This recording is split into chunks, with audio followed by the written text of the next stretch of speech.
You know, I'm getting a lot of mileage on the Amber hate. Okay, I promise this is the last video on her until Season 2.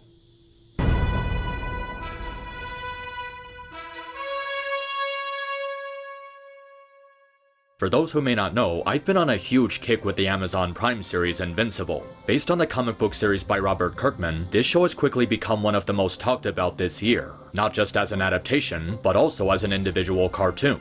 It does so many refreshing things with its genre, separating it from the likes of Marvel and DC Comics. The storyline is fresh and satisfying, with so many well-written characters. It also presents its action scenes in a very unique way, being more upfront with its brutal content without being gratuitous. It delves into the more realistic aspects of superhero life without being cliché and gimmicky, using Mark's complicated lifestyle to get a better perspective on the hardships and responsibilities of being a hero. It strongly focuses on the characters' lives with a fundamental structure, allowing you to engage with the cast on a more personal level. And it has a very dedicated voice cast that delivers great performances, making each character feel much more believable. I was actually very surprised by just how good the show turned out. It's not just one of the best shows of 2021 so far, it's also turning out to be one of the greatest animated comic book shows ever made. It just feels like a perfect show. Well, almost perfect. Did you hear what I just said? Ugh, I know you're a superhero. You know? You know? I'm not an idiot. I figured it out weeks ago. Yeah, I think it goes without saying at this point that Amber is the loose screw in this show. Everyone has already talked about how she's a terrible character, and I've actually made a couple of videos on the topic myself. One where I review the side characters of the show, and another where I have fun with the idiots of the world who think any sort of criticism towards a character in a story that happens to have dark skin automatically makes the video maker racist. However, I will admit that I didn't do that much delving into why Amber was a problem. The reason for this was because the first video wasn't meant to focus solely on Amber. It was meant to be a roundup review consisting of characters outside the Grayson family. I felt like if I really wanted to talk about Amber, I'd have to give the subject its own separate video. I was occupied with a few other things at the time, so I didn't immediately start working on it. But now I do feel like I have the time to make a video delving more into Amber and what exactly went wrong with her. So basically, here's how it goes. Amber is introduced as a potential love interest for Mark after she saves him from a school bully. Eventually they get together, but with Mark being a superhero, he won't always be able to make time for Amber, which obviously annoys her. In spite of this, it does lead into an interesting plot point. You left a girl in your room while you flew off to deal with a crisis. Good. I mean, not good for her, but good. That's the tricky part of the job. Balancing what you want to do with what you need to do. Part of being a superhero is knowing how to have the right priorities and accepting the responsibility that comes with them. Obviously, saving the world from destruction is more important than getting to a date with Amber on time, and this is something Mark has to learn. It's a way for us to see how he manages his multitasking skills, and how he can juggle his superhero life with trying to have a normal one. But there's a problem with how the show handles this subplot. There's no investment in it. And the reason there's no investment in their relationship comes down to a number of factors. First, Amber is an extremely flat character. Throughout her entire screen time, she has little to no personality that makes her stand out beyond love interest for Mark. And with the rest of the characters being more interesting and memorable, it just makes Amber more forgettable. Oh, she's assertive and capable of kicking people in the nuts.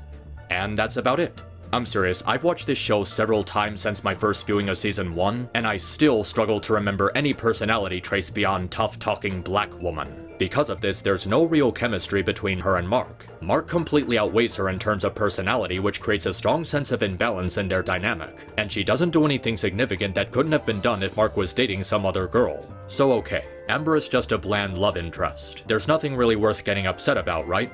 Well, it doesn't stop there. Because the more you watch, the more you start to notice things that are off with her. Remember the scene where she got the bully to give Mark her phone number? Well, it's because she was blackmailing him and threatening to humiliate him if he didn't do so. The episode treats this like a cute comedic moment, but the thing is, there's nothing exactly charming about threatening to blackmail someone. It's manipulative. If Amber was interested in Mark, why didn't she just approach him herself? Why did she feel the need to blackmail someone into giving him a phone number indirectly while threatening to humiliate them? That's just needlessly cruel. And you wanna know why she even started taking an interest in Mark? Because she saw him and Eve together. I mean, she hears about Mark getting into another fight with a guy, but when she goes to talk to him about it, he mentions he has plans with someone else. And it immediately cuts to her watching Mark and Eve going off together. The look she gives them is already a bit suspicious on its own, but she actively went around asking people if they were a thing.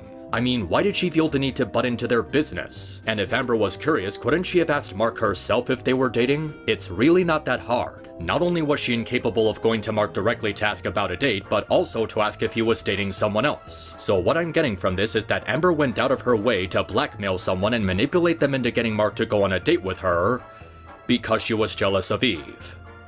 Jeez, what a bitch. Oh, and it gets even better. So Mark goes to Amber after he recovers from his battle with Battle Beast, and what does she do? She tells him that she already dumped him that night. Wait, really? Mark almost died and has the bruises to prove it, and all she cares about was how he was late for the fucking soup kitchen? She was told he got hit by a bus. He was in the hospital recovering for a week and still hunching over in pain. But the soup kitchen is the only thing on her mind. Woman, get over yourself. Feeding homeless people is not more important than the fact that Mark got ran over by a bus. And worse still, she tries hitting on some random guy at a college party immediately after dumping him.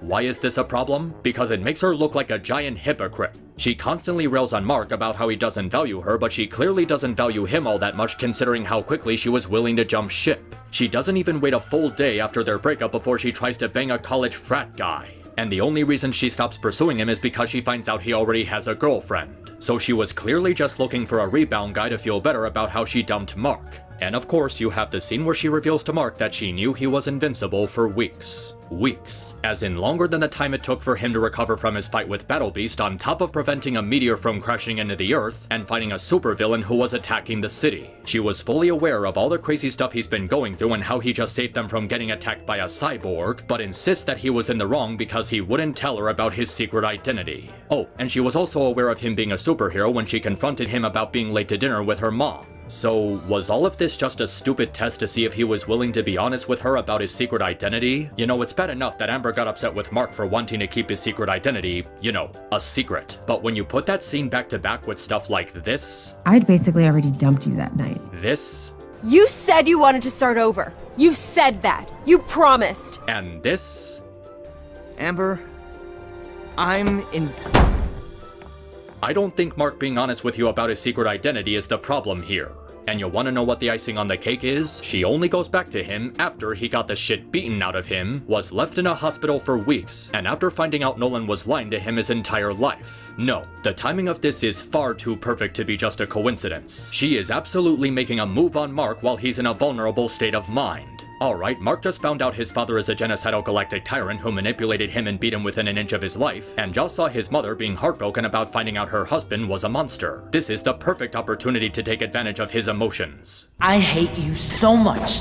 Now this is where everything comes full circle. So Amber knows that Mark is invincible. This has been made obvious at this point. But this just raises a bunch of questions. If Amber knew Mark was a superhero, why didn't she confront him about it? She had dozens of opportunities to let him know this was bothering her, so why didn't she just open herself up? What reason did she have for this dumb test to see if Mark would tell her his identity? There was no reason for her to keep up this charade if it wasn't something she wanted to work with. And what reason did she have to think Mark didn't value her if she knew he was saving her life half a dozen times? Remember those scenes with Eve vouching for Mark and telling Amber to give him a chance because he actually cares about her? Well, that didn't matter to her either. She completely disregards the advice that she was getting from Eve because Mark couldn't tell her the truth. I think what they were trying to do with this scene was make her seem smart for being able to figure it out on her own, but with all the full context leading up to this episode, it just makes her look stupid. If she knew Mark was a superhero, she would also know that he wasn't exactly hit by a bus that day. And in spite of being aware of how serious his injury was, she still drops that selfish bombshell on him. The first thing he did when getting out of the hospital was going to visit her, and she doesn't give a shit about that at all. It makes no sense for her to be upset because he wouldn't tell her his secret identity because he was clearly doing it for her safety and the safety of others. I'm pretty sure it's a common trope that villains will use loved ones as bait to get to the heroes if they learn their identity. There was no reason for her to keep lying to Mark about not knowing what he was doing, which continuously caused unneeded stress for both of them. If being in a relationship with a superhero wasn't working out for her, this is what she should have done. Listen, Mark, I know you're a superhero saving lives and I'm glad you value the responsibility, but this thing between us isn't working out. I don't think I can handle a relationship this complicated. We can still be friends, but this dating thing, I think it's best for both of us to drop it. That would have been a genuine way to let Mark down and let him know she couldn't handle this relationship. But what does she do instead? We're fighting because you lied to me. You made me feel stupid and unimportant. Oh yeah, he doesn't think you're important. Like the time where he saved you from getting your organs ripped out by a killer android. And if you're going to prioritize your free time with Mark over literal human lives, you are stupid. The problem isn't that Amber gives Mark a hard time despite knowing he's a superhero, but because she has no respect for him at all. She was so selfishly entitled to her time with Mark and only cared about what she wanted and didn't take anything he was going through into account. She spent weeks watching him doing his best to balance their relationship with his superhero life and still acted snotty to him if he didn't show up to a date on time. She chastises him for not telling the truth about him being a superhero when she herself couldn't be bothered to talk to him about how she knew his secret. She makes him feel guilty and stupid for preventing global disasters instead of taking the time to entertain her. She belittles him into revealing his identity to prove he didn't abandon her, and she still replies with, And because you don't trust me. I'm trusting you now! Oh my god. I mean, it's cute you think that's enough. But, Amber! Fly away, fly boy. Or take the stairs. I really don't give a shit. I'd like to be alone. What an unbelievable cunt. Some people have made the argument this is clever writing because it represents toxic relationships and how some women can be overly controlling of their partners, which is really goddamn fucking stupid. It's not tolerable when women act like this in real life, and it's definitely not tolerable when characters from a TV show do it. If this is supposed to represent relationships and how some women can be overly controlling of their partners, that's just a fancy way of saying Amber is a great motivator for staying single. They practically turned her into a social justice warrior, constantly complaining about problems she doesn't actually have while making completely brain-dead arguments to justify her stupidity. It's like if Twitter was given a physical human form. If she really cared about Mark, she would have been afraid for him knowing he deals with really dangerous stuff periodically. With all the improvements Kirkman wanted to make to the original source material, it really baffles me that he chose this direction for Amber, making her such an overly entitled and prideful brat. Now, one other argument people have made for this case is how Mark made mistakes in their relationship too. They say things like Mark was too overly confident in his ability to balance a romantic relationship with his superhero life, how he could have made a better effort to be honest with Amber, how he should have realized sooner that this wasn't going to work out for them if his superhero life was too complicated. And on some level I can see where they're coming from. Mark was a rookie at this point who would tend to feel overly confident in his abilities, so he obviously wouldn't think too hard about this. He could have been more responsible and try to think about this more logically. But there's still one problem with that. Even if you're someone who thinks both of them made mistakes in their relationship, and both of them were wrong in this situation, the show itself doesn't think so. After the breakup, Mark goes to William and Eve to talk about it, and this is their response. But you were a terrible boyfriend to Amber, and you got what you deserved. You're the one who told me not to tell Amber I was invincible. Yeah, but I didn't tell you to string her along for 5 months while being an asshole about it. This makes no sense. William just saw Mark getting the crap beaten out of him by a group of robotic monstrosities, so he should understand the complicated shit he has to put up with. And Eve is a superhero like Mark. She should know how it feels to have a complicated life due to the responsibilities that come with it, including trying to balance a relationship. I don't see how he was being an asshole when she probably would have done the same thing if she was dating a non-superhero instead of Rex. Telling Amber his secret identity is the equivalent of sharing his credit card number after 6 months. What I'm getting from these two scenes is that Mark is treated unfavorably by the show, and it completely takes Amber's side while never acknowledging her crap in the scenario, as if their relationship problems is entirely his fault. But that's simply flat out not true when it's most obvious to someone who actually paid attention to this with full context. Any rational person would know that trust is built and earned over time. But Amber decided that because Mark didn't trust some girl that he only knew for a few months, she should be mad at him for not telling her his secret identity.